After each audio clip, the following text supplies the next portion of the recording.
I reached over 1 million HP with this new broken paladin build in 9 Kings. We're playing today some King of Nothing. Wanna get the new paladins in.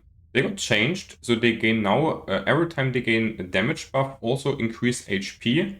The perks we're using here are like just some casual ones that you know what we're playing here.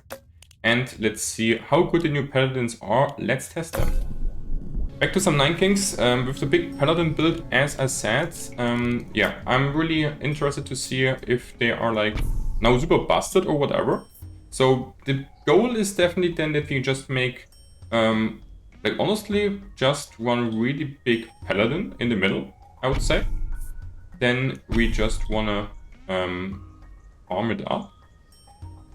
I guess in the early game, like probably a double farm. Already double farm in the early game is good, is fine. And then we also want like one scout tower early game that we have some damage. Because elsewise we have like really no damage, because the paladins are good tanks, but don't do damage right now. Okay, is this anything we really want? I don't think that Nomad King gives us anything really valuable. So I guess the camp is fine, these are just some buffs in theory, right? And then we just recruit more. And the goal is also to just get as soon as possible in some blacksmiths and just buff the fucking damage of our dudes up as much as we can. Yeah, that's kind of the goal. I think that slow does nothing, so we can just pick the castle here, I guess, and just get the castle up, that we don't see the castle card anymore in the shops. And let's see, guys. Let's see how crazy, how good this can be. I'm first time trying this, like, new paladins, and I think that sounds pretty strong. So what do we want here? Attack speeds does not so much for us. A bit more money is like always good. And then the overwork, okay, that's also like the new one, the payroll. Your first reroll in every encounter gives you plus 10 gold instead of taking it. That's interesting. Freshman is also new. Double all stats of all level 1 troops. Weak spot. Frozen, stunned, or poisoned units take 50% more damage. Like, these are also really interesting new decrees. Like, the overwork is just good for our build here in the early game, though. And then I just put down first the castle. So also the new decrees looking really interesting. I also need like to make probably more videos about this, guys. Tell me in the comments if you want to see also more new decree stuff. This looks like completely interesting for the builds. But today we're focusing on the paladins to explore this more. So yeah, like the shields are fine, I guess. Then I want to get first some money in. And the overwork just gives us more. So we just need to find some blacksmiths. Then we can buff up the damage, and then we also buff up the defense, and then let's see how good this is. Basically. And we also need to level up the paladins. Yeah. They have like 3 steel codes, the tower is doing like fine damage with the castle. Okay, so we're just making like here a small setup. So we also need to level up the paladins. Yeah. And just want to buff it up and see how crazy it goes. That's kind of the plan. Okay, so but we need first level 3 paladins, because then they get more base stats, and then also the blacksmith will get more buffs in. Like, is the blacksmith even good? I mean, it is kind of slow in the early game of blacksmith, but the more it scales also on defense. So it's probably a bit slow, but will definitely scale overall pretty hard. Yeah, we just take here more money gain in, that we have more rerolls to find more the good stuff. That's like pretty fine. And I think these new paladins are probably pretty broken. So let's confirm this like today. Yeah, let's see.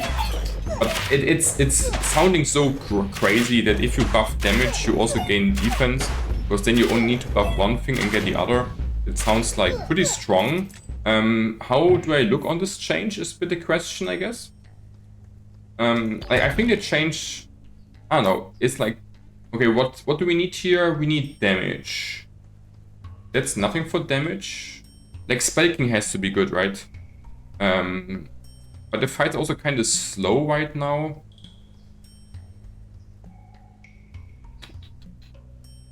Ah, fuck it. Let's take Spell King just for the offerings. Okay. So we're kind of dodging the blacksmiths, huh? That's not great. So what do I think about the change of the paladins, guys?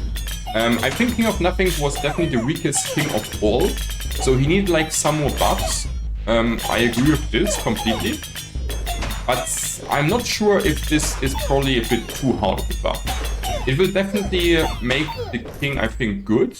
Then you can play way more around the paladins just. That sounds like pretty good in general. Like, do we ever take a Midas touch? Like, yeah, why not? Take a Midas touch, like, whatever. Just Midas touching it, like, why not? So the thing is, the paladins having like low damage in the early game. So sorting them up with the nomads would be actually quite good, because then we get like flat damage. So actually the sword of the nomads should be pretty good.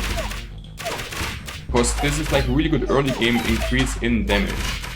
And then later the blacksmiths are better also on top. And then get like a temple would be really strong.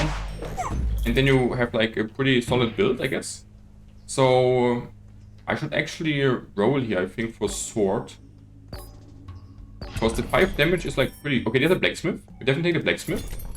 And then we should probably also roll here to find like another blacksmith. Yeah, so I really think we don't want to get beacons in. I think that's even not worth it more. Okay, then we blacksmith you and we sword you up. Okay, so we have 100 health and 20 damage already. They are attacking kinda slowish. We now also see the move speed, which is kinda interesting that you now see also how much move speed the units have. And they have also low crit. Interesting. Kinda interesting, definitely. Let's see how high the stats can get in like a normal run. Okay, so out of the Spell King we obviously want an offering. I guess the Scout Tower also can go now. It was just for the early game. So we roll here for an offering. Then we can offer away you. Yeah, we can just procreate you, my friends. Wildcard you up. That you're... like also the upgrades giving you actually... Oh, that's really interesting. So even the upgrades are giving us now actually... like also HP and damage. Because every time you upgrade a unit, you gain additional stats. And because you gain more stats, you actually also gain more of the HP because you got damage. That's pretty interesting. So to make the paladins really shine, we just need to give them like all the damage we can, and then they will just get health. So we want to get the decrease for overwork or for damage. And also the other things, right? So it's only level 2 still, right? So we want level 3 first. Also wildcard is like fine overall. Like I think the rest doesn't really matter here. Is this true?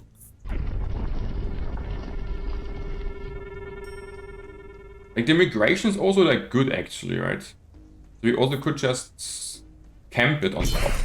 And then we could just migration also. Like migration with the 10% is like actually really a lot. So I think we also could just make like the farms are just for the early game. We don't need so many farms in the late run, we can replace them. Just want to get some units up. And then we could just say, we just, like migration is even way better than the blacksmith, right? Kinda. Like more walls also are good. So this is level 3. Like, I really kind of feel like that we should just make... Like, the thing is, the camps need migrations, though, and the blacksmiths are kind of, like, more static, you know? So, I think we just go onto the blacksmith level up first. And this looks really interesting to new paladins, I think.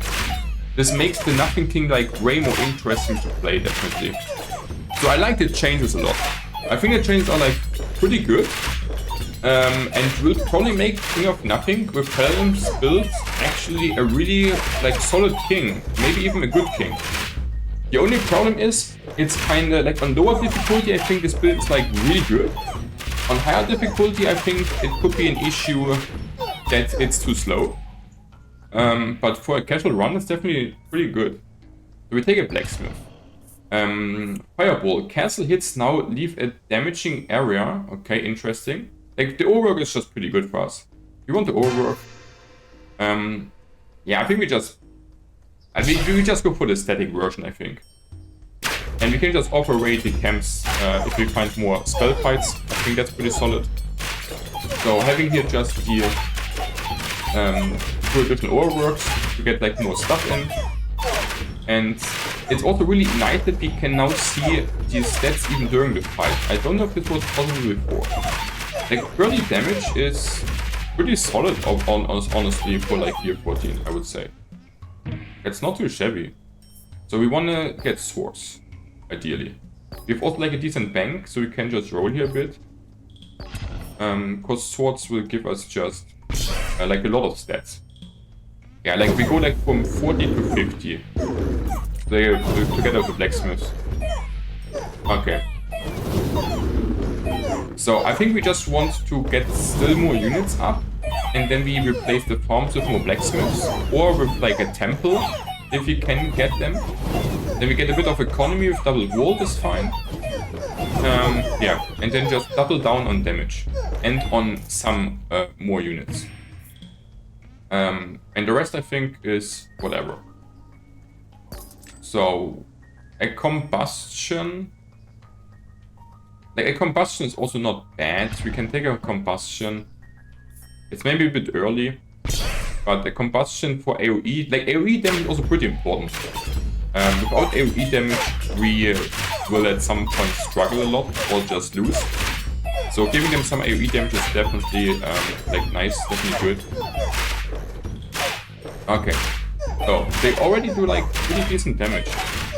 Like, 100 units, not shabby. Like, I like the Paladin build so far, I have to say. Yeah, another sword is good. Like, this sword gives, like, really a lot of stats. And we just scale up the health on top. So, yeah, damage buff also increase its HP. Like, the only problem I have is that it doesn't really says how much it buffs the HP. Like, I assume it's just the same amount. If I buff like 100 damage, I get 100 HP, I guess. Kinda hard to say though. But I guess this would be the most logical way. Yeah, honestly... Like, we just... I would like to get rid of one farm now, honestly. Just to get more value of the ore work. So I would like to replace one farm with another blacksmith, so I'm waiting till I can sacrifice one, and then I put the first blacksmith here. Because then we get like here double the ore work value, so 3 times, instead of just a +1. Okay, like, looks we will scale from this point pretty nicely. So we get a mortgage here, just to get rid of the farm. Okay, I like this build so far already. I think this build is really pretty interesting. So we mortgage just you array, that we have space for another blacksmith. Like, we have enough units for now. The one farm we can take there, we can keep. We have good economy for rerolls. We are like not too weak here. Even against the Spell King, we're like doing fine. We have like decent HP, good damage. And I think we just don't want to get attack speed at all. We just double down on the damage. And then we just try to one-shot the most things, right? So we want definitely now to roll for an offering. Because we have good money, we can use it. So offer you array, blacksmith you in. And then we just wanna get up the blacksmiths more. I do level up both to level 2, because then we also can wildcard still onto the blacksmiths. which I wouldn't be able to do if I get level 3 in. So that's pretty smart in my opinion. Okay, 100 damage already. Okay, not bad. So Rainbow Fight. So I want to get something to scale my damage. So I guess a temple would be the best. That's nothing really. That's nothing. Like the Gigantify is not bad, but I want like something I can get actually more value out. So a temple. Yeah, I think the temple is like with the also with the ore work together pretty good. So what do we have here? Replace your cards in your hand with random rainbow cards. That sounds pretty wild. All troops in the field now have the same damage as your highest damage troop. All troops in the field now have the same damage as your highest damage troop. Also pretty interesting, especially with the paladins. We play no archers. We don't want crit right now. Like I don't know what happens if I take this when I have like already like my temple. That's too early. Good roll here. What do we really looking for? Is a bit the question. Get a copy of each of your king's cards. Also really interesting one. Like, what do I want? Receive 1 wild card for each empty plot you have. Also pretty interesting. Yeah, some phones are always good, right? Like, I don't know what I'm really looking for, honestly. So a temple is definitely good. So we put down the temple, doesn't matter where he is. And then we get like a lot more stats up. Okay. Like, I feel like the double overworks were like really important, that we just scale up faster. The temple is what we wanted. And now we should just... Like, I don't know if the temple also gives me actually... Like, maybe just take Midas. Like, does a temple... So, increases 10% of a random stat of a random plot. We cannot get rid of the castle. Like, can it also increase, like, crit or move speed? We will see, I guess. Like, would be kind of interesting. But I guess it's only for damage or HP, right? But it says a random stat. And it can only buff my paladin or my castle, because the rest has no stats. But I'm pretty curious, like, I think it's only damage or HP, right? And now we have 1000 HP and 200 attack, which is pretty solid for like a paladin. So you want to keep the Screed for overinvest. Nomad King, I guess at this point, is not that good anymore. Is this true? I don't play migration here. Yeah, I think this is not so great. I wanna, like, Spell King is good scaling if you get a bit lucky. So this should be fine. Procreate is fine. Overinvest, sure. And then we can just wait. And then what happens if I even wildcard this up? I'm not even sure what happens then. Like, it doesn't... I'm not sure what happens if I level up the temple, honestly. I never played so much temple. Maybe you can tell me in the comments, guys. But it has to be better than the blacksmith level up, right? Has to be better. Okay. Just wildcard. And we just level this up here. And I guess we just get a lot more stats in, right? Okay. And now we're starting... Oh, actually, we actually got crit. I think we got more crit, actually. Interesting. We're overinvesting. We don't need any more units. And then we just... And now the stuff... Yeah. So we actually... Or is it just because of the overinvest? I'm pretty curious. Like, we will see. We just bump it up and see where we end on the stat-wise. Yeah. So we just want here... we can take maybe another combustion. I don't want to roll all the money down, and combustions are good. With like 170 units, I still want to get some more units in so we keep still the farm. Okay, and now the stats are really increasing rapidly, having 11,000 HP and 1k damage. Should just wildcard, right? Just level up more the blacksmiths to get more stats in. Yeah, so the early game was a bit slow, but the more you get in, the more you get in, guys. So this is like now heavily increasing turn per turn. Yeah, so it's kind of like a self-fueling engine.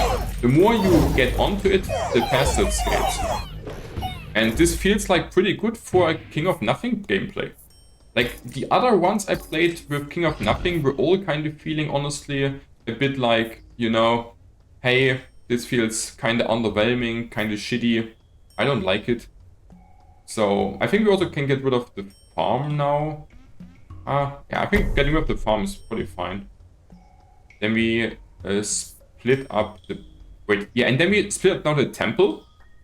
Wait, not the overhaul, with the earthworks. So we can now split this up. Then we can get more temples in. Then we actually get a lot more stats because we have the overwork. So we make out of 3 temples, basically 3, 6, 9. Because we get from each +2 times. +2. That's really good. And then we should keep the... Well, actually... fuck it. And then I just earthworks this also to get also here more value in. And then we can just like overhaul this to get a bit more level ups. Okay, and now we have like some real scaling. Yeah. And we also like... Okay, temple builds is definitely with this has to be really good. Has to be really good. Okay. Yeah, just wildcarding it more up, right? So and then we just take sharp blades. So and then we just get a lot more damage. Like it looks like the sharp blade actually doesn't interact with the paladins. Like I did not see that I got like more onto this there. Like usually you see the buffs kind of flying in. Okay, but now the health is like skyrocketing pretty hard. 40k already. And we were even starting, you know, kind of slowish. We want the O1 best. Yeah, so now we get like like we double per turn now our health. Like we got from 40 to 80k. Holy moly. What do we want here? The wildcard is fine. Another earthworks is pretty good. Like a sword is also fine, I guess. And then we are happy. Then we can just... We're wildcarding first. Oh wait, it's already leveled up. Okay, then we just get this in. Then we can get out more temples. Very nice. Then we just sword you up. The shield doesn't matter so much, so we can just wildcard this more up. Like we double the stats per turn now on the HP. Holy fuck. That's pretty crazy. So we would like to get obviously an offering. And combustion is also fine. Like we're having now 10k damage and nearly 200k health. And also a bit more, and also way more attack speed, move speed. So you also can buff. I'm not sure if it's the move speed of the temples. Okay, interesting. So we had 10k, 200k, and now we have like nearly 400. We double the stats per turn. What? We double the fucking stats like this? On the health? So it looks like we gain... what? This looks pretty crazy, guys. Like, what? That's so much stats. So it kind of looks like that we would get 2 times the HP of the damage buffs. If you enjoyed watching, subscribe now to see more insane builds.